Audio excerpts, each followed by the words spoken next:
தொடக்கத்தில் ஒரு நல்ல விஷயத்தை ஆரம்பித்து வைத்தாரோ அவருக்கு அதை பின்துயர்வர்களுடைய நன்மையும் கிடைக்கும். ஆனால் பின்னுக்கு வந்து இவரை பார்த்து செஞ்சாங்களே அவங்களோட நன்மையில் எதுவும் குறையாமலே அல்லாஹ் தஆலா அவர்களுக்கு கிடைப்பது போன்ற நன்மையை ஆரம்பித்து வைத்தவருக்கும் கொடுப்பான் என்கிற ஹதீஸை சொல்கிறார்கள். எனவே சில நேரங்களில் பப்ளிக்கா கொடுக்கிறவங்களை பெருமை கொடுக்கிறேன் விமர்சிக்கக்கூடிய ஒரு போக்கு இருக்குது. அல் குர்ஆன் அல்லாஹ் தஆலா அதையும் கண்டிக்கிறான். முனாஃபிக்குகள் சிலர் இருக்கிறாங்க, யாராவது கூட கொடுத்தா பெருமைக்கு கொடுக்கிறான்னு சொல்லி சொல்லுவாங்க. குறைய கொடுத்தா தூக்கிட்டு வந்தார், இது கொஞ்சத்தை இதை எதுக்கு கொண்டு வந்தார், இதனால என்னன்னு சொல்லி அதையும் குறை சொல்லுவாங்க. கொடுப்பவர்களை குறை சொல்கிற அந்த முனாஃபிக்குகளை அல்லாஹ் தஆலா கண்டிச்சுக்கிறார். وأشهد أن محمدا عبده ورسوله أما بعد فقد قال الله تعالى في محكم تنزيل العليم وفرقان المجيد يا أيها الذين آمنوا اتقوا الله حق تقاته ولا تموتن إلا وأنتم مسلمون وقال أيضا يا أيها الناس اتقوا ربكم الذي خلقكم من نفس واحدة وخلق منها زوجها وبث منهما رجالا كثيرا ونساء واتقوا الله الذي تساءلون به والأرحام إن الله كان عليكم رقيبا وقال أيضا يا أيها الذين آمنوا اتقوا الله وقولوا قولا سديدا يصلح لكم أعمالكم ويغفر لكم ذنوبكم ومن يطع الله ورسوله فقد فاز فوزا عظيما. எல்லாம் வல்ல அல்லாஹ் ஜல்லஷானஹு தஆலாவை புகழ்ந்து அவனது திருத்தூதர் ஸல்லல்லாஹு அலைஹி வஸல்லம் அவர்கள் மீது ஸலவாத்தும் ஸலாமும் கூறிய பின்னால், கண்ணியத்துக்குரிய பெரியோர்களே, அன்பின் சகோதரர்களே, அல்லாஹு தஆலா தனது நல்லடியார்களுக்கு ஏற்பாடு செய்திருக்கக்கூடிய அருள்கள் மீது ஆசை வைத்து அவனது ஏவல்களை முடிந்தவரை எடுத்து நடக்குமாறும் அவனது கட்டளைகளை மீறக்கூடியவர்களுக்கு அவன் தயார் செய்திருக்கக்கூடிய தண்டனைகளை பயந்து அவனது விலக்கல்களை விட்டும் முற்றாகவும் தவிந்து கொள்ளுமாறும் எனக்கும் உங்களுக்கும் நான் வசியத்தின்னு நல்லுபதேசம் செய்கிறேன். கண்ணியத்துக்குரிய சகோதரர்களே, அல்லாஹ்வுடைய பேரருளால் புனித ரமலானின் முதல் பகுதியை கழிகிற நிலையிலே நாம் இருக்கிறோம். அல்லாஹு தஆலா மனிதனுடைய இயல்புக்கும் அவனுடைய பலகீனத்துக்கும் ஏற்ப அவனுடைய ஈமானை கூட்டுவதற்காகவும் அவனுடைய மார்க்க ஈடுபாட்டை அதிகரித்து கொள்வதற்காகவும் அவனுடைய உள்ளத்திலே படியக்கூடிய கரைகளையும் பாவக்கரைகளையும் நீக்கிக் கொள்வதற்காகவும் பல சந்தர்ப்பங்களை அல்லாஹு தஆலா கொடுத்து வருகிறான். அவ்வாறு அல்லாஹு தஆலா மனிதனுக்கு கொடுக்கக்கூடிய நீண்ட ஒரு அவகாசம்தான் தன்னை திருத்திக் கொள்வதற்கும் தன்னை பாவங்களிலிருந்து நீக்கிக் கொள்வதற்கும் அல்லாஹ் கொடுக்கக்கூடிய ஒரு நீண்ட ஒரு அவகாசம்தான் இந்த ரமலான் என்கிற இந்த மாதமாகும். இந்த மாதத்திலே அல்லாஹு தஆலா எங்களுக்கு நோன்பை கடமையாக்கியிருக்கிறார். இந்த நோன்பை பொறுத்தளவில் இஸ்லாம் சொல்லக்கூடிய இபாதத்துக்களில் நீண்ட டைமிலே செய்யக்கூடிய ஒரு இபாதத்தாகும். நாம் தொழுகிறோம் 5 நிமிடம் அல்லது 7 நிமிடங்களுக்குள் பெரும்பாலும் நாம் தொழக்கூடிய, அதாவது 4 ரக்காயத்து தொழுகையாக இருந்தாலும் கூட முடிந்துவிடக்கூடியதாகும். இதே போன்றுதான் நாம் ஒரு உம்ராவை செய்வதாக இருந்தாலும் அது சாதாரணமாக ஒரு 2.5 மணி நேரம் 3 மணி நேரத்தில் அந்த உம்ரா என்கிற கடமை முடிந்து விடுகிறது. ஆனால் இந்த நோன்பு என்பது கிட்டத்தட்ட 14 மணி நேரம் கண்டினியூவாக ஒரு மனிதன் இபாதத்தில் இருப்பதற்கான ஏற்பாடாக இருக்கிறது. அதனால் நபி ஸல்லல்லாஹு அலைஹி வஸல்லம் அவர்கள் சொர்க்கம் செல்ல விரும்புகிறவர்களுக்கு நோன்புக்கு நிகரான அமல் ஒன்று இல்லை என்று கூறியிருப்பதை ஹதீஸ்களிலே பார்க்கிறோம். ஆக கண்ணியத்துக்குரிய சகோதரர்களே, அல்லாஹு தஆலா எங்களுடைய எங்களை மார்க்கத்தோடு ஈடுபடுத்திக் கொள்வதற்காக, எங்களுடைய ஈமானை புதுப்பித்துக் கொள்வதற்காக, எங்களுடைய வாழ்க்கை வழிமுறைகளை மாற்றிக்கொள்வதற்காக தந்திருக்கக்கூடிய மிகப்பெரிய ஒரு அவகாசம், மிகப்பெரிய ஒரு வாய்ப்பாக இந்த ரமலானை அல்லாஹு தஆலா தந்திருக்கிறார். இதிலே ஒரு மனிதன் அமல் செய்ய வேண்டும் என்கிற ஆர்வத்தை ஊட்டும் முகமாக அல்லாஹு தஆலா சுவனத்தின் வாயில்களை திறந்து நரகத்தின் வாயில்களை அடைத்து, அழிச்சாட்டியம் பண்ணக்கூடிய சைத்தான்களுக்கு விலங்கிட்டு எங்களை நன்மையின் பக்கம் நெருங்குவதற்கான வாய்ப்பை அதிகமாக்கியிருக்கிறார். நாம் சுவர்க்கம் செல்வதற்கான வாய்ப்பையும் அதிகமாக்கியிருக்கிறான். இந்த ரமலானிலே எங்களுக்கு சில குறிப்பிட்ட இபாதத்துக்கள் சிறப்பிக்கப்படுகிறது. சில குறிப்பிட்ட வணக்கங்கள் கூடுதல் முக்கியத்துவம் கொடுக்கப்படுவதை நாம் ஹதீஸ்களிலே பார்க்கிறோம். இந்த அடிப்படையில் தான் கியாமுல் லைலுக்கு கூடுதல் முக்கியத்துவம் கொடுக்கப்படுகிறது, குர்ஆன் ஓதுவதற்கு கூடுதல் முக்கியத்துவம் கொடுக்கப்படுகிறது. அதோடு சேர்ந்தது தான் சதக்காவுடைய விஷயமும் இதிலே கூடுதல் முக்கியத்துவம் கொடுக்கப்படுகிறது. நபி ஸல்லல்லாஹு அலைஹி வஸல்லம் அவர்களிடத்திலே ஒரு சஹாபி சொர்க்கம் செல்வதற்கான வழியை கேட்கிறார். அதற்கு நபி ஸல்லல்லாஹு அலைஹி வஸல்லம் அவர்கள் சுவர்க்கம் செல்வதற்கான வழிகளை சொல்லி கொண்டு வந்து சுன்னத்தான நோன்பை பற்றி சொல்கிறார்கள்.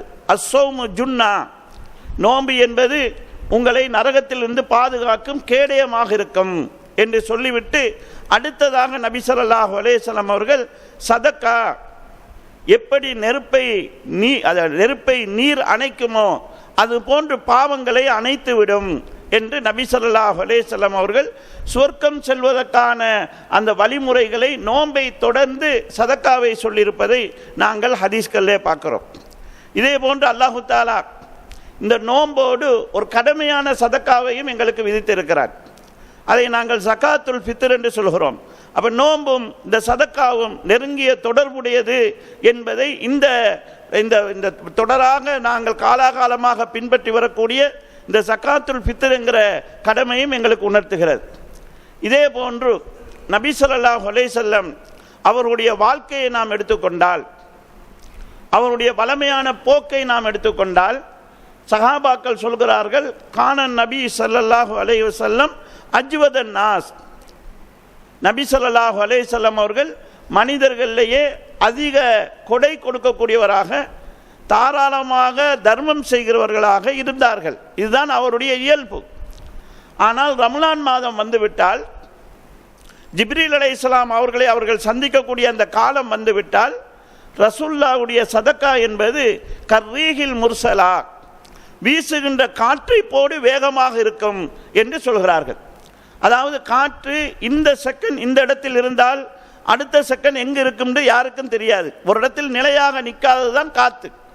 நபி ஸல்லல்லாஹு அலைஹி வஸல்லம் அவர்களுடைய சதக்கா வளமையாக அவர்கள் தாராளமாக கொடுப்பவர்களாக இருந்தாலும், ரமலானில் அவர்களுடைய சதக்கா காற்றை போல் வேகமாக இருக்கும் என்று இந்த ஹதீஸில் சொல்வதனூடாக ஏனைய காலங்களை விட நபி ஸல்லல்லாஹு அலைஹி வஸல்லம் அவர்கள் ரமலானுடைய காலங்களிலே சதக்காவில் அதிக முக்கியத்துவம் காட்டியிருக்கிறார்கள், அதில் அதிக ஈடுபாட்டோடு இருந்திருக்கிறார்கள் என்பதை நாங்கள் ஹதீஸிலே பார்க்கலாம்.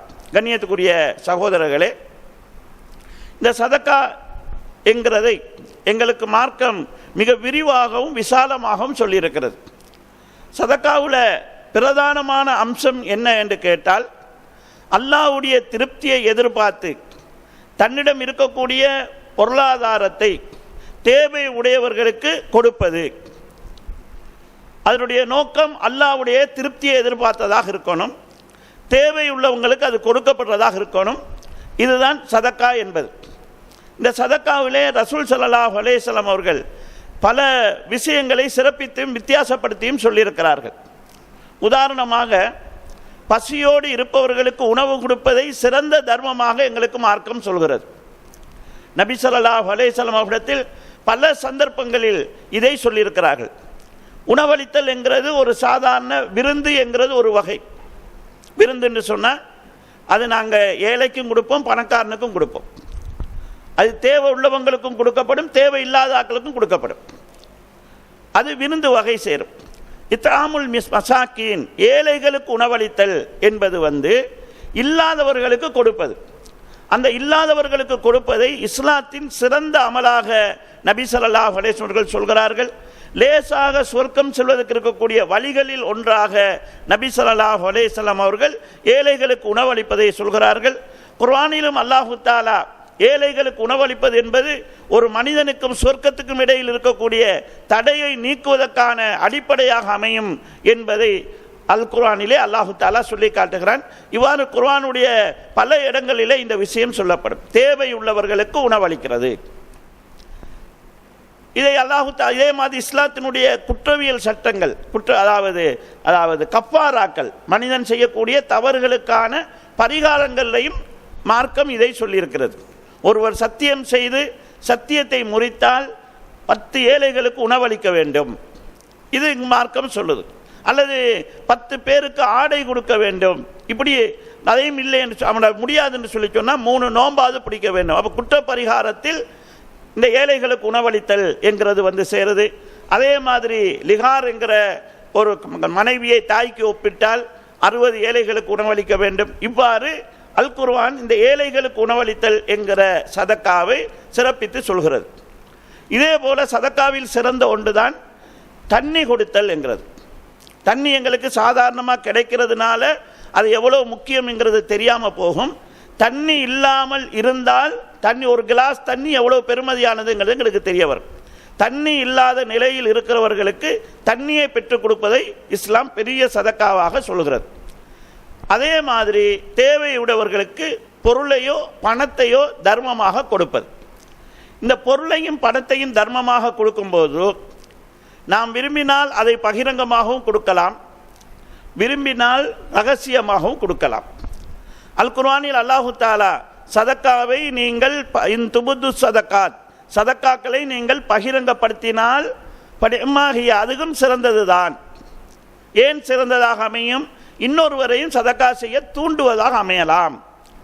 ஆனால் அதே நேரத்தில் அதை நீங்கள் மறைத்து ஏழைகளுக்கு கொடுத்தால் அது உங்களுக்கு நல்லது, உங்களுடைய பாவங்களை அல்லாஹ் மன்னிப்பான் என்று குர்ஆனிலே அல்லாஹு தஆலா சொல்கிறான். அப்போ கொடுக்கிறவர் தேர்ந்தெடுக்கலாம், இதை ரகசியமாக கொடுக்கிறதா பகிரங்கமாக கொடுக்கிறதா என்கிறதை.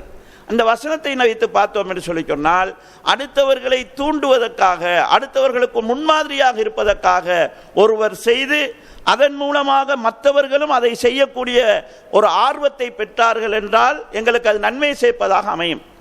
நபி ஸல்லல்லாஹு அலைஹி வஸல்லம் அவர்கள் ஒரு வறிய கூட்டத்துக்கு தர்மம் செய்யுமாறு சஹாபாக்களுக்கு சொல்கிறார்கள். பல் தன்துர் நஃப்ஸும் மா கத்தமத் லிகதின், நாளைய தினத்துக்காக தான் எதை முற்படுத்தினேன் என்று ஒவ்வொரு ஆத்மாவும் பார்த்து கொள்ளட்டும் என்று ரசூல் ஸல்லல்லாஹு அலைஹி வஸல்லம் அவர்கள் குர்ஆன் வசனத்தை ஓதி ஆர்வப்படுத்துகிறார்கள். நாளைய தினம் என்றால் மறுமைக்காக நீங்கள் எதை முற்படுத்தினீங்க அதை பாருங்க என்ற வசனத்தை ஓதுறாங்க. ஆனால் சஹாபாக்கள் தர்மம் செய்ய தயங்குறாங்க. ஏன் தயங்குறாங்கன்னா, தேவை பெருசாக இருக்குது, அவனோட கையில் இருப்பது ரொம்ப குறைவாக இருக்குது, இந்த குறைந்ததை கொடுத்து எந்த பயனும் இல்லை என்கிற மனநிலை. இவ்வளவு பெரிய தேவைக்கு நாங்கள் என்ன செய்ய முடியும் என்கிற நிலையில் அவங்க தயங்கி கொண்டிருக்கிறார்கள். அப்போது ஒரு சஹாபி கொஞ்சம் ஈச்சப்பழங்களை எடுத்து கொண்டு வந்து வைக்கிறார். அதை பார்த்ததும் அடுத்தவர்களுக்கு இவ்வளவு கொடுக்கிறாரா, நாமளும் மிதமாய் கொடுக்கலாமே என்று சொல்லி ஒவ்வொருவராக கொண்டு வந்து அந்த தேவை நிறைவேறக்கூடிய அளவுக்கு சதக்கா வந்து சேருது. அந்த சந்தர்ப்பத்தில் நபி ஸல்லல்லாஹு அலைஹி வஸல்லம் அவர்கள், யார் இந்த மார்க்கத்தில் ஒரு நல்ல விஷயத்தை ஆரம்பித்து வைத்தாரோ அவருக்கு அதை பின்துயர்வர்களுடைய நன்மையும் கிடைக்கும். ஆனால் பின்னுக்கு வந்து இவரை பார்த்து செஞ்சாங்களே அவங்களோட நன்மையில் எதுவும் குறையாமலே அல்லாஹ் தஆலா அவர்களுக்கு கிடைப்பது போன்ற நன்மையை ஆரம்பித்து வைத்தவருக்கும் கொடுப்பான் என்கிற ஹதீஸை சொல்கிறார்கள். ஆக நான் ஒரு சதக்காவை ஆரம்பித்து வச்சு அதை பார்த்து மற்றவங்களும் செய்தால் அதில் எங்களுக்கு நன்மையில் பங்கு கிடைக்கும் என்கிற ஒரு நலவு பகிரங்கமாக கொடுக்கறதுல இருக்குது. ரகசியமாக கொடுக்கறதுல எங்களோட நப்சை நாங்கள் பாதுகாத்து கொள்ளலாம், எங்களோட இஹ்லாஸை நாங்கள் பாதுகாத்து கொள்ளலாம், எங்களிடத்தில் அந்த முகஸ்துதி வராமல் நாங்கள் பாதுகாத்து கொள்ளலாம், பெறுகிறவருடைய கௌரவத்தை நாங்கள் பாதுகாத்து கொள்ளலாம். இப்படி பல நன்மைகள் ரகசியமாக கொடுப்பதில் இருக்குது. ஆனால் மார்க்கம் எங்களுக்கு ரெண்டையும் அனுமதித்திருக்குது. நாம் எந்த இடத்துல பகிரங்கமாக கொடுக்கறது சிறப்பாக இருக்குமோ அந்த இடத்துல பகிரங்கமாக கொடுக்கலாம், எந்த இடத்துல நம்ம ரகசியமாக கொடுக்கறது சிறப்பாக அமையுமோ அந்த இடத்துல நம்ம ரகசியமாக கொடுக்குற வழிமுறையை நாங்கள் செய்யலாம். உதாரணமாக ரமலான் காலம், எல்லா பள்ளிகளிலும் கஞ்சிக்கு பகிரங்கமாக கேட்பாங்க. இது நம்ம ரகசியமாக கொடுக்கொண்டதில்லை, பெறுகிறவர்கள் எல்லாரும் பெறுறோம், கொடுக்குறவரும் அதில் பெறுவார். இதில் யாருக்கும் கௌரவ பிரச்சனை வரப்போகிறது இல்லை. ஒருவர் எழுப்பி சொல்லுகிற போது இன்னொருவருக்கு நானும் சொல்லணும் எங்கள ஒரு ஆர்வம் கிடைக்குது. பொதுவான தேவைகளுக்கான விஷயங்கள் நாங்கள் அப்படி செய்யலாம். சஹாபாக்கள்கிட்ட ரசூல் ஸல்லல்லாஹு அலைஹி வஸல்லம் அவர்கள் பொது தேவைகளுக்காக பகிரங்கமாக அறிவித்தல் செஞ்சிருக்கிறாங்க. கொடுக்குற சஹாபாக்களும் பகிரங்கமாக கொடுத்திருக்கிறாங்க, கொடுத்த விஷயத்தையும் அறிவிச்சிருக்கிறாங்க. உதாரணமாக தபுக் போருக்கு தர்மம் செஞ்சவங்கள்ட்ட ரசூலா பப்ளிக்காக கேட்குறாங்க, நீங்கள் என்ன கொண்டு வந்தீங்கன்னு. அபூபக்கர் ரலியல்லாஹு அவங்க சொல்கிறாங்க, அல்லாஹ்வையும் ரசூலையும் தவிர வேற எதையுமே என் வீட்டில் வைக்காமல் இருக்கிற எல்லாத்தையும் கொண்டு வந்துட்டேன்னு சொல்கிறாங்க. உமர் ரலியல்லாஹு அவங்க என்னுடைய சொத்தில் பாதியை கொண்டு வந்துட்டேன்னு சொல்கிறாங்க. உஸ்மான் ரலியல்லாஹு அவர்கள் என்னுடைய சொத்தில் 1/3 பகுதியை நான் கொண்டு வந்திருக்கிறேன்னு சொல்கிறாங்க. அவள் பப்ளிக் பண்ணியிருக்கிறாங்க. அது எதுக்கு? அடுத்தவங்களுக்கு நானும் இதை போல கொடுக்கணுங்கிற தூண்டுதலை கொடுக்கும். எனவே சில நேரங்களில் பப்ளிக்காக கொடுக்குறவங்களை பெருமை கொடுக்குறேன்னு விமர்சிக்கக்கூடிய ஒரு போக்கு இருக்குது. அல் குர்ஆன் அல்லாஹு தஆலா அதையும் கண்டிக்கிறான். முனாஃபிக்குகள் சிலர் இருக்கிறாங்க, யாராவது கூட கொடுத்தா பெருமைக்கு கொடுக்குறான்னு சொல்லுவாங்க. குறைய கொடுத்தா தூக்கிட்டு வந்தார், இது கொஞ்சத்தை இதை எதுக்கு கொண்டு வந்தார், இதனால் என்னன்னு சொல்லி அதையும் குறை சொல்லுவாங்க. கொடுப்பவர்களை குறை சொல்கிற அந்த முனாஃபிக்குகளை அல்லாஹு தாலா கண்டிச்சுக்கிறார். எனவே அவரவர் தீர்மானம் செஞ்சுக்குவாங்க, யார் பப்ளிக்காக கொடுக்குறது, யார் ரகசியமாக கொடுக்குறது. கொடுக்குறவங்களுடைய உள்ளத்தை பற்றி அடுத்தவங்க பார்க்க தேவையில்ல, அது அல்லாஹ்வுக்கு உரியதாக இருக்கும். அல்லாஹ் அதை பார்த்துக்கொள்வான், அதுக்குரிய கூலி அவங்களுக்கு கிடைக்கும். அடுத்தது, இவ்வாறு கொடுக்கறதுனால கிடைக்கக்கூடிய நன்மைகள். முதலாவது, நபி ஸல்லல்லாஹு அலைஹி வஸல்லம் அவர்கள் பொதுவாக தர்மம் செய்யக்கூடிய கையை சிறப்பிச்சிருக்கிறாங்க. அல் யதுல் உல்யா ஹைரும் மினல் யதுஸ் சுஃப்லா அவுகமாக்கால், மேலே உள்ள கை கீழே உள்ள கையை விட சிறந்தது என்று ரசூல் ஸல்லல்லாஹு சொல்கிறாங்க. மேலே உள்ள கை என்பது ரசூல் ஸல்லல்லாஹு சொன்னது கொடுக்குற கை, வாங்குற கை கீழே தான் இருக்கும். அப்போ கொடுக்கும் கையை வாங்கும் கரத்தை விட கொடுக்கும் கரம் சிறந்தது என்று ரசூல் ஸல்லல்லாஹு சொல்கிறாங்க. இதே போல் நபி ஸல்லல்லாஹு அலைஹி வஸல்லம் அவங்க இந்த சதக்காவினால் வரக்கூடிய நன்மைகளை பல சந்தர்ப்பங்களில் சொல்லி காட்டுறாங்க. அதில் ஒன்று, சதக்கா என்கிறது அல்லாஹ்வுடைய கோபத்தை தணிக்கும் என்பதை நாங்கள் ஹதீஸில் பார்க்குறோம். இமாம் அல்பானி ரஹ்மத்துல்லாஹி அவர்கள் இந்த ஹதீஸை சஹீஹ் என்று சொல்லியிருக்கிறாங்க. சதக்கா அல்லாஹ்வுடைய கோபத்தை தணிக்கும். அதே போன்று சதக்கா சோதனைகளை நீக்கும். இதே போன்று நான் ஏற்கனவே சொன்ன மாதிரி சதக்கா பாவங்களை அழிக்கும். இதே போல நபி ஸல்லல்லாஹு அலைஹி வஸல்லம் அவர்கள் உங்களுடைய நோயாளிகளுக்கு சதக்காவை கொண்டு நீங்கள் மருந்து செய்யுங்கள் என்று சொல்லியிருக்கிறாங்க. இந்த ஹதீஸ் சதக்கா என்பது நோய்களில் இருந்து நிவாரணம் பெறுவதற்கான வழியாக இருக்கும் என்பதை சொல்லி காட்ட விதமாக இருக்குது. இவ்வாறு ஒரு சதக்காவின் மூலமாக ஒரு மனிதன் உலகில் அடையக்கூடிய ஏராளமான பயன்கள் ஹதீஸ்களில் சொல்லப்பட்டது. இதே மாதிரி ஆகிராவுடைய பயன் பெரிய அளவில் மார்க்கத்தில் சொல்லப்பட்டது. சதக்காவை பற்றி நபி ஸல்லல்லாஹு அலைஹி வஸல்லம் அவர்கள் சொல்லுகிற போது, இத்தக்கின் நார வலோ பிசிக்கித்தம், ஈச்சம்பழத்தின் பாதியை தர்மம் செய்வதன் மூலமாக சரி நீங்கள் நரகத்திலிருந்து உங்களை பாதுகாத்துக் கொள்ளுங்கள் என்று சொல்கிறாங்க. இந்த ஹதீஸில் ரசூல் ஸல்லல்லாஹு அலைஹி வஸல்லம் அவர்கள் தர்மம் நரகத்திலிருந்து எங்களை பாதுகாக்கும் என்கிறதை சொல்கிறாங்க. ரெண்டாவது, செய்கிற தர்மம் பெருசாரி கொண்டு அவசியம் இல்லை, அது சின்னதாக இருந்தாலும் அந்த பலனை எங்களுக்கு தரும் என்கிறதையும் சொல்கிறாங்க. அடிப்படை அவசியம் என்னன்னு கேட்டால் கொடுக்கிறவருடைய நீயத்து.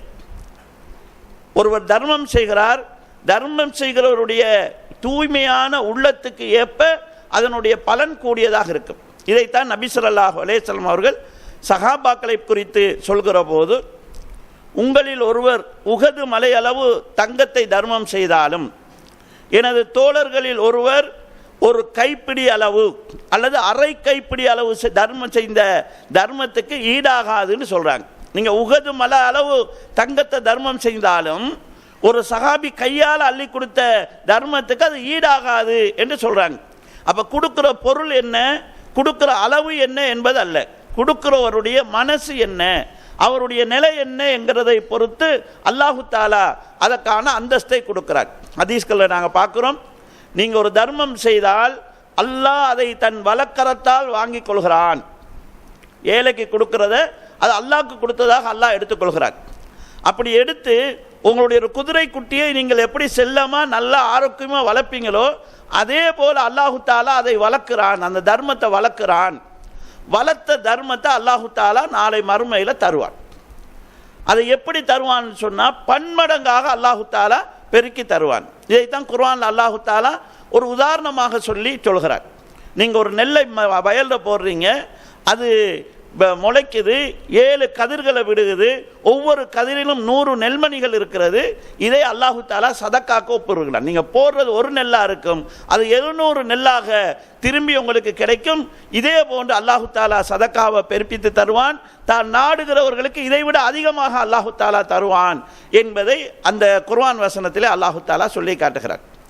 அப்போ தர்மம் என்கிறது நாளை மறுமையில் எங்களுக்காக நாங்கள் செய்யக்கூடிய சேமிப்பாக அமையும் என்பதை இந்த குர்ஆன் வசனங்களும் ரசூல் ஸல்லல்லாஹு அலைஹி வஸல்லம் அவர்கள் ஒவ்வொருவரும் தனக்காக எதை முற்படுத்திட்டார்கள் என்ற குர்ஆன் வசனத்தை ஓட்டி காட்டினாங்க. அந்த வசனமும் எங்களுக்கு அதை சொல்லுது. கண்ணியத்துக்குரிய சகோதரர்களே, இதை ரசூல் ஸல்லல்லாஹு அலைஹி வஸல்லம் அவர்கள் ஒரு அழகான சம்பவத்தில் தெளிவுபடுத்துகிறாங்க. நபி ஸல்லல்லாஹு அலைஹி வஸல்லம் உடைய வீட்டில் ஒரு ஆடு அறுக்கப்படுகிறது. நபி ஸல்லல்லாஹு அலைஹி வஸல்லம் அவர்களுக்கு ஆட்டின் முன் சந்து விருப்பமான உணவு. அப்போ அந்த அறுத்த ஆட்டில் முன் சந்தை ஆயிஷா நாய் எடுத்து சைட் பண்ணிடுறாங்க. அப்போ ரசூல் ஸல்லல்லாஹு அலைஹி வஸல்லம் அவங்க அந்த வீட்டுக்கு கொடுங்க இந்த வீட்டுக்கு கொடுங்கன்னு சொல்லி கொஞ்சம் கொஞ்சமாக அந்த மாமிசம் கொடுக்கப்படுது. கொடுத்து எல்லாம் முடிஞ்சிச்சு. ஆனால் ஆயிஷா நாய் ரசூலுல்லாஹ்க்கு விருப்பம் என்கிறதுனால அந்த ஆட்டின் முன்கால் சந்தை மட்டும் சைட் பண்ணி வேறையாக வச்சுருந்தாங்க. எல்லாம் முடிஞ்சதுக்கு பிறகு ரசூல் ஸல்லல்லாஹு அலைஹி வஸல்லம் கேட்குறாங்க ஆயிஷா ரலியல்லாஹு அன்ஹா, ஆயிஷா அறுத்த ஆட்டில் ஏதாவது மிச்சம் இருக்குதான்னு கேட்குறாங்க. அப்போ ஆயிஷா நாய் சொல்கிறாங்க, அந்த முள் சந்தை மட்டும் எடுத்து வச்சுருந்தேன், அது மட்டும்தான் இருக்குது, மற்ற ஒன்றும் இல்லைன்னு சொல்கிறாங்க. அப்போ ரசூல் ஸல்லல்லாஹு அலைஹி வஸல்லம் சொல்கிறாங்க, இல்லை அது மட்டும்தான் இல்லை, மற்ற எல்லாம் இருக்குது. ஏன்னு சொன்னால் மற்ற எல்லாம் எனக்கு மறுமையில் கிடைக்கிற சாமான் என்று ரசூல் ஸல்லல்லாஹு அலைஹி வஸல்லம் சொல்கிறாங்க.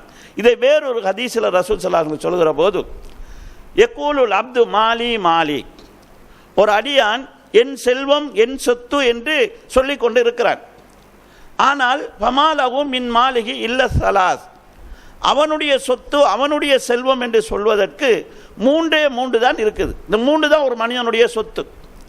ஒன்று அவன் உண்டு கழித்தது, ரெண்டு உடுத்து கிழித்தது, மூணாவது யாருக்காவது தர்மமாக கொடுத்தது. இந்த மூணு தான் ஒரு மனிதனுடைய சொத்து. இந்த ரசூலுல்லாஹ் சொன்ன இந்த வாசகம் ரொம்ப நுணுக்கமான வாசகத்தை சொல்கிறாங்க. உண்டு கழித்ததுன்னு சொன்னால், உதாரணமாக நான் சாப்பிட்டு கொண்டிருக்கிறேன், எங்களோட கையில் ஒரு தட்டு சாப்பாடு இருக்குது. இது யாரோட சாப்பாடுன்னு கேட்டால் நாங்கள் எங்களோட சாப்பாடுன்னு பேச்சுக்கு சொல்லுவோம். ஆனால் இது என்னுடைய உணவுன்னு எனக்கு சொல்ல இயலாது. ஏன்னா சாப்பிட்டு முடிகிறதுக்கு இடையில் நான் மௌத்தா போயிடலாம், அல்லது சாப்பிட முடியாத ஏதாவது ஒரு நிர்பந்தம் கொண்டு வரலாம். அப்போ அது என்னுடைய உணவாக இருக்காது. சரி, நான் சாப்பிட்டு வாயில் போட்டு முழுங்கிட்டேன், இப்போ நான் என்னுடைய உணவுன்னு சொல்லலாமான்னு கேட்டால் என்னுடைய உணவுன்னு சொல்ல இயலாது. தப்பி தவறி மனம் பிரட்டி வாந்தி வந்துச்சுண்டா திண்டதெல்லாம் கக்கிடலாம். அப்போ அது என்னுடைய உணவு இல்லை, கக்கியாச்சு. எப்போ அது என்னுடைய உணவாக ஆகும்டா, திண்டு செமிச்சு என் உடலோட உடம்பாக கலந்துட்டுன்னு சொன்னால், அதை நான் மலமாக கழிச்சிட்டேன்னு சொன்னால் நான் அதை அனுபவிச்சிருக்கிறேன். ஆடையை பொறுத்தளவு நான் அணிஞ்சிருக்கக்கூடிய இந்த ஆடை என்னுடைய ஆடைன்னு எனக்கு கம்ப்ளீட்டாக சொல்ல இயலாது. நான் மௌத்தா போனால் இந்த ஆடை எனக்குரிய ஆடையாக இருக்காது. எங்களுடைய நான் வீட்டில் வச்சிருக்கக்கூடிய சேர்த்து வச்சுக்கக்கூடிய அல்மாரி இருக்கிற ஆடைகள் என்னுடைய ஆடையாக இருக்காது, அது யாருக்கோ உரியதாக ஆகும். நான் உடுத்து அனுபவித்து கிழிச்சு கந்தலா போனது பொறுத்தளவு நான் அதை அனுபவிச்சுக்கிறேன், அது என்னுடைய ஆடை. அப்போ நான் உடுத்து கிழித்தது உண்டு கழித்தது பிறருக்கு தர்மமாக கொடுத்தது, அது நாளை மறுமையில் எங்களுக்கு ரிப்பீட் கிடைக்கும், அதனால் அது என்னுடையது என்று சொல்லலாம். ஆனால் மீதமுள்ள செல்வத்தினுடைய நிலை என்னன்னு கேட்டால், ஒன்றில் செல்வத்தை விட்டு விட்டு நீ போய்விடுவாய், அல்லது உன்னை விட்டு விட்டு செல்வம் போய்விடும். செல்வத்தை விட்டு விட்டு நீ போய்விடுவாயின்னு சொன்னால் நீ மௌத்தா போயிடலாம், செல்வம் இருக்கும், நீ இருக்க மாட்டாய். இப்போ நீ மௌத்தா போனதுக்கு பிறகு அந்த சொத்து உன்னுடைய சொத்து இல்லை, வாரிசுகளுடைய சொத்தாக மாறும். அல்லது நீ இருப்பாய், உன் செல்வம் இருக்காது. புயல் வரலாம், சுனாமி வரலாம், மண் சரிவு வரலாம், கொள்ளையடிக்கப்படலாம், ஏதோ ஒன்று இருக்கும், உன்னுடைய சொத்து எல்லாம் அப்படியே போக நீ மட்டும் மிஞ்சிருப்பாய். அப்போ ஒரு செல்வத்தினுடைய முடிவு என்னன்னு கேட்டால், ஒன்று உன்னை விட்டு அது போய்விடும், அல்லது அதை விட்டுட்டு நீ போயிடுவாய். இதுதான் ஒட்டுமொத்தமாக பொருளாதாரத்துடைய ஒரு நிலப்பாடு என்கிறதை ரசூல் ஸல்லல்லாஹு அலைஹி வஸல்லம் சொல்லி, திரும்ப உங்களுக்கு கிடைக்கும், நீங்கள் கொடுக்கிறது திரும்ப உங்களுக்கு கிடைக்கும், அது பன்மடங்காக பெருக்கி கிடைக்கக்கூடியதாக அது இருக்கும் என்கிறதை ரசூல் ஸல்லல்லாஹு அலைஹி வஸல்லம் அவர்கள் சொல்லி அந்த இதில் ஆர்வம் ஊட்டுறாங்க. சதக்காவுடைய நன்மை துன்யாவிலையும் தொடரும், மறுமையிலையும் தொடரும். மறுமையினுடைய ஆரம்பத்திலிருந்து அது தொடரும். அன்புள்ள சகோதரர்களே, நாளை மறுமை நாளில் விசாரணை நடக்கும். இந்த விசாரணை நடக்கும்போது கடுமையான வெயில் சூடாக இருக்கும். சூரியன் மிக நெருக்கமாக கொண்டு வரப்படும். இப்படி நெருக்கமாக சூரியன் கொண்டு வரப்பட்டிருக்கக்கூடிய அந்த சூழ்நிலையில் அல்லாஹு தஆலா 7 கூட்டத்துக்கு தனியான ஒரு அந்தஸ்தை கொடுத்து நிழல் கொடுப்பான் என்பதை நாங்கள் ஹதீஸ்களை பார்க்குறோம். அதில் ஒரு கூட்டம்தான் ரஜுலுன் தசத்தக பி சதகத்தின். இந்த ஹதீஸில் பயன்படுத்தப்பட்ட வாசகம் ஒரு மனிதர் ஒரு தர்மம் செய்தவர், இப்படித்தான் வருகிறது. சதக்கான்னு பன்மையாக கூட சொல்லாமல் ஒரு மனிதர் ஒரு தர்மத்தை செய்தார். அந்த தர்மத்தை எப்படி செய்தார் என்று சொன்னால், தன் வலது கையால் செய்யக்கூடிய தர்மம் இடது கைக்கு தெரியாத அளவுக்கு அவர் செய்தார்.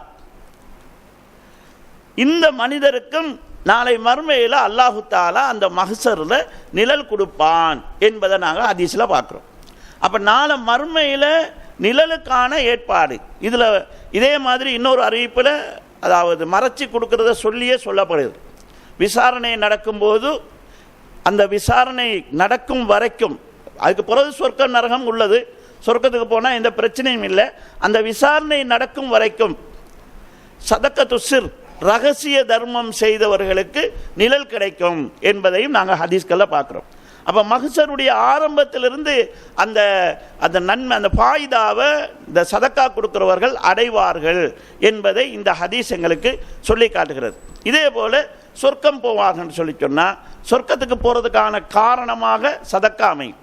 எப்படி ரசூல் ஸல்லல்லாஹு அலைஹி வஸல்லம் அவர்கள் நோம்பாளிகள் ரையான் என்கிற வாசல் வழியாக சொர்க்கம் போவார்கள் என்று சொன்னாங்களோ, அதே போன்று சதக்கா செய்வதை வழக்கமாக கொண்டவர்கள் பாபு சதக்கா என்ற வாசல் வழியாக சொர்க்கம் செல்வார்கள் என்பதையும் நாங்கள் ஹதீஸ்களை பார்க்கிறோம்.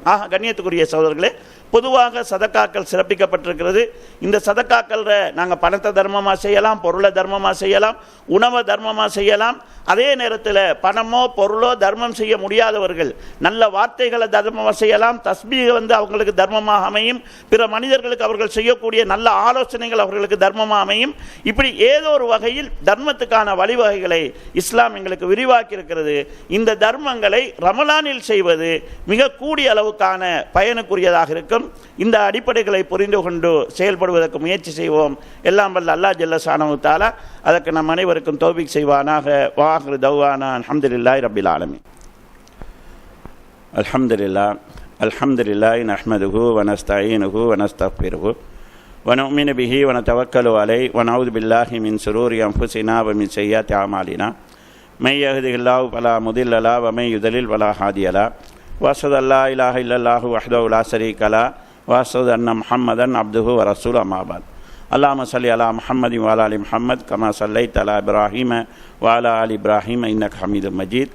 அல்லாஹும்ம பாரிக் அலா முஹம்மதின் வ அலா ஆலி முஹம்மத் கமா பாரக்த அலா இப்ராஹீம வ அலா ஆலி இப்ராஹீம இன்னக ஹமீதும் மஜீத். கண்ணியத்துக்குரிய சகோதரர்களே, சதக்காக்கள கடமையான சதக்கா தான் ஜகாத் என்பது. இஸ்லாத்தின் அடிப்படையான 5 கடமைகளில் ஜகாத்தும் உண்டு. ஜகாத்தை மறுத்தவர்களுக்கு எதிராக அபூபக்கர் ரலியல்லாஹு அன்ஹு அவர்கள் தங்களுடைய ஆட்சி காலத்தில் போர் செய்திருக்கிறார்கள். அல்லாஹு தஆலா சதக்காவுக்கு எப்படி அல்லாஹ்வுடைய கோபம் தணிக்குமோ அதே போன்று அல்லாஹு தஆலா குர்ஆனிலே சகாத்து கொடுக்கிறவர்களும் அல்லாஹ்வுடைய கோபத்திலிருந்து விடுவிக்கப்பட்டவர்கள், அல்லாஹ்வுடைய தண்டனையிலிருந்து விடுவிக்கப்பட்டவர்கள் என்கிற செய்திகளையும், அல்லாஹு தஆலாவுடைய அருளுக்கு ரஹ்மத்துக்குரியவர்கள் என்கிற செய்தியையும் குர்ஆனில் பல இடங்களில் அல்லாஹு தஆலா சுட்டி காட்டுகிறார். இந்த ஜகாத்தை பொறுத்தளவில் பொதுவாக இலங்கை முஸ்லீம்கள் ஜகாத்தை ரமலானுடைய காலத்தில் கொடுப்பதை ஒரு வழக்கமாக வைத்திருக்கிறார்கள். சதக்காவை பொறுத்தளவில் அதை ரமலானில் செய்வதற்கு மேலதிக சிறப்பு இருக்கிறது. அதே மாதிரி ஜகாத்தை ரமலானில் செய்வது தான் சிறப்பா என்று கேட்டால், ரமலானு செய்கிறது சிறப்பு என்கிறதுக்கான எந்த அடிப்படையும் இல்லை. ஆனால் இதில் ஒரு பெரிய ஒரு ஃபாயிதா, ஒரு நன்மை ஒன்று இருக்கிறது. ஒன்று, மனிதனுக்கு தர்மம் செய்வதற்கான மனம் வாரதுக்கான ஒரு சூழல் இந்த ஏனைய காலங்களை விட ரமலானுடைய காலத்தில் ஏற்படுது. மிக முக்கியமான ஒரு காரணம் என்னன்னு கேட்டால், பொதுவாக நாங்கள் எல்லோருமே ஜனவரி பிப்ரவரி என்கிற அந்த மாத கணக்குகள் தான் பழக்கப்பட்டிருக்கிறோம். எங்களுக்கு இந்த அரபு மாத கணக்கோ இந்த பிறை கணக்கோ தொடராக மாதம் அறிவிக்கப்பட்டாலும் அது எங்களோட மனசில் நிற்பதில்லை. இஸ்லாத்தினுடைய சட்டங்கள் அனைத்தும், காலங்கள் குறித்து வரக்கூடிய சட்டங்கள் அனைத்தும் பிறை கணக்கின் அடிப்படையில் தான் நடைமுறைப்படுத்தப்பட வேண்டும். உதாரணமாக, கணவன் மரணித்தால் ஒரு மனைவி 4 மாதமும் 10 நாளும் இதா இருக்க வேண்டும் என்று சொன்னால், ஜனவரி பிப்ரவரி மார்ச் ஏப்ரல் மே என்று சொல்லி அங்கால 10 நாள் இருந்து கழிப்பதல்ல அந்த இதா. அதை பிறை கணக்கின் அடிப்படையில் தான் பார்க்க வேண்டும். பிறை கணக்கில் பார்ப்பதற்கும் சூரிய கணக்கில் பார்க்கறதுக்கும் இடையே உள்ள பிரச்சனை என்னன்னு கேட்டால், உதாரணமாக நாங்கள் இருக்கக்கூடிய இந்த பிப்ரவரி மாதம் 28ஆம் நாளில் முடிவடைகிறது. அரபு கணக்கின் அடிப்படையில் ஒரு மாதமும் 28 முடியாது. அதே மாதிரி சூரிய கணக்கில் சில மாதங்கள் 31 முடிகிறது. அரபு கணக்கில் எந்த ஒரு மாதமும் 31 முடியாது. ஒன்றில் 29 இருக்கும் அல்லது 30 இருக்கும். வருஷத்தை கணக்கு பார்க்குற போது கிட்டத்தட்ட அரபு கணக்குக்கும் சூரிய கணக்குக்கும் இடையில் 11 நாட்கள் வித்தியாசம் இருக்குது. சூரிய கணக்கின் அடிப்படையில் நாங்கள் சக்காத்து கொடுத்து வந்தால் ஒரு வருஷம், இந்த வருஷம் கொடுத்தோன்னு சொன்னால் 11 நாளும் ஒரு அதாவது ஒரு காநாள் லேட்டாகி தான் நாங்கள் கொடுப்போம். 2 மாதம் 3 வருஷம் இப்படி நாங்கள் கொடுத்தா ஒரு மாதம் எங்களோட சக்காத்து பின்னுக்காகும். கிட்டத்தட்ட 10 வருஷத்துக்கு நாங்கள் சூரிய கணக்கின் அடிப்படையில் ஜனவரின்னு சக்காத்து கொடுத்துட்டு வந்தோன்னு சொன்னால் 10 வருஷம் ஆகக்குள்ள கிட்டத்தட்ட ஒரு வருஷ சக்காத்து பின்னுக்காகும். அப்போ இந்த இந்த இந்த கணக்கு பிரச்சனை ஒன்று ஏற்படும். அரபு கணக்குக்கும் சூரிய கணக்குக்கும் இடையில் அதாவது ஒரு வருஷம்ங்கிறது சின்ன டிஃப்ரெண்ட் ஒன்று இருக்குது. 3 வருஷம் ஆகும்போது ஒரு மாதம் லேட் ஆகுது. அப்போ இந்த கணக்கின் அடிப்படையில் 30 வருஷம் ஒரு ஆள் சக்காத்து ஜனவரின்னு பார்த்து கொடுத்து வந்தால் 31 முறை சக்காத்து கொடுக்க வேண்டிய அவர் 30 முறை சக்காத்து கொடுத்திருப்பார். ஒரு வருஷ சக்காத்து கொடுக்காத ஒரு பிரச்சனை ஒன்று ஏற்படும். அப்போ எங்களை அறியாமலேயே ஒரு வருஷம் சக்காத்து கொடுக்காத குற்றச்சாட்டுக்கு வளமையாக சக்காத்து கொடுத்து ஒரு ஆள் ஆகுவார். எனவே ரமலான் மாதத்தில் நாங்கள் கொடுத்து பழக்கப்பட்டால் இந்த ரமலானை கொடுத்தோம், அடுத்த ரமலானை எங்களுக்கு அது ஞாபகம் வர்றதுக்கான வாய்ப்பு வசதி அதில் ஏற்படுகிறது. இந்த நலவு நாங்கள் ரமலானில் கொடுக்கறதுல இருக்குது. இந்த அடிப்படையில் ரமலானில் கொடுத்தால் மேலதிக நன்மை இல்லை என்றிருந்தாலும் எங்களை சக்காத்திலிருந்து நாங்கள் சக்காத்து கொடுக்காமல் இருக்கிறது அல்லது சக்காத்தை லேட்டாக்குதல் என்கிற குற்றத்திலிருந்து தவிந்து கொள்வதற்கு இந்த ரமலான் மாதத்தில் கொடுக்கிறது என்கிறது எங்களுக்கு வசதியாகவும் வாய்ப்பாகவும் தவறி போகாமல் இருக்கிறதுக்கான வழியாகவும் இருக்கும். இந்த அடிப்படையில் தான் ரமலானில் அதிகமாக அந்த சக்காத்துகளை சேகரிக்கக்கூடிய முயற்சிகள் நடக்கிறது. இந்த சக்காத்தை பொறுத்தளவுல முடிந்த வரைக்கும் கூட்டாக கொடுப்பது சிறப்பு.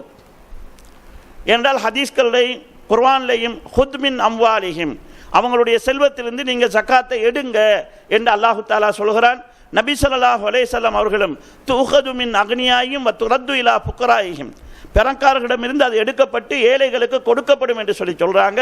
எனவே அது ஒரு கூட்டு முயற்சியாக நடக்கணும் என்கிறத சொல்கிறது. அதெல்லாமல் சில அறிவிப்புகளை நாங்கள் பார்த்தோம். ஒரு அரசு ஒன்று இருந்தால் கூட்டு முயற்சியில் நடக்கும். அப்படி இல்லை ஒரு ஒழுங்கான அமைப்பு இருந்தால் கூட்டு முயற்சியில் நடக்கும். தனியாக சக்காத்து கொடுத்தால் செல்லுமா என்று கேட்டால் அதற்கும் மார்க்கத்தில் அனுமதி இருக்கிறது. சிறப்பு கூட்டாக கொடுக்கிறது. நபி ஸல்லல்லாஹு அலைஹி வஸல்லம் அவர்கள் மறுமை நாள் நெருங்குகிற போது ஒரு மனிதர் தனது சக்காத்தை எடுத்துக்கொண்டு வாங்குறதுக்கு யாராவது இருக்கிறாங்களான்னு தேடி திரிவார். சக்காத்து வாங்க ஆள் இல்லாமல் இருப்பாங்க என்று சொல்லக்கூடிய ஹதீஸை நாங்கள் பார்க்குறோம். அப்போ ஒரு மனிதர் தனது சக்காத்தை தானே கொடுப்பதற்கு போவார் என்கிறதே இந்த ஹதீஸ் சொல்கிறது. எனவே கூட்டாகவும் கொடுக்கலாம், தனித்தும் கொடுக்கலாம். சிறப்பு என்ன, அதாவது கூடுதல் ஃபாயிதாவுக்குரிய வழி என்னென்று பார்த்தோம்னு சொன்னால் கூட்டாக கொடுக்கிறது என்கிறதாக அமையும். இந்த அடிப்படைகளை நாங்கள் கவனத்தில் கொண்டு இந்த சதக்கா விஷயத்திலையும் ஜக்காத் விஷயத்திலையும் அதிக அக்கறை செலுத்த வேண்டும். இது ஒரு மனிதன் சுயநலம் இல்லாமல் கஞ்சத்தனம் இல்லாமல் சமூக அக்கறையோட மற்றவங்களுடைய நலனிலும் அக்கறையோடு வாழ்கிறான் என்பதற்கான அடையாளமாகவும் ஒரு மனிதனுடைய ஈமானின் அடையாளமாகவும் இந்த சதக்காவும் ஜக்காத்தும் அமையும். எல்லாம் வல்ல அல்லாஹ் ஜல்ல ஷானஹு தஆலா பணத்தாலோ பொருளாலோ உடல் உழைப்பாலோ சிந்தனையாலோ எல்லா வழிகளிலும் அல்லாஹு தாலா தந்திருக்கக்கூடிய வாய்ப்புகளை வளங்களை பயன்படுத்தி இந்த சதக்கா ஜக்காத் என்கிற கடமைகளை செய்யக்கூடியவர்களாக என்னையும் உங்களை மாக்கி அருள் புரிவானாக. வாஹிரு தௌவானா அனில் ஹம்துலில்லாஹி ரப்பில் ஆலமீன்.